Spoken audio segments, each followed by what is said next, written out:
everyone, welcome back to another video. So in this tutorial I'll be showing you guys how to make boats in Minecraft. So first you need some planks, so you can get them from trees. You need like 4 or 5 or maybe less. So I'm gonna get like at least 3 or 4.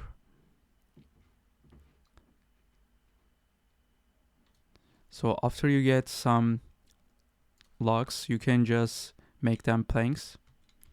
So we got 16, and then in here you need to make a crafting table like this, and then place your crafting table, and then open your crafting table. In here you need to place your planks like that, and then here we go. Now we have boat.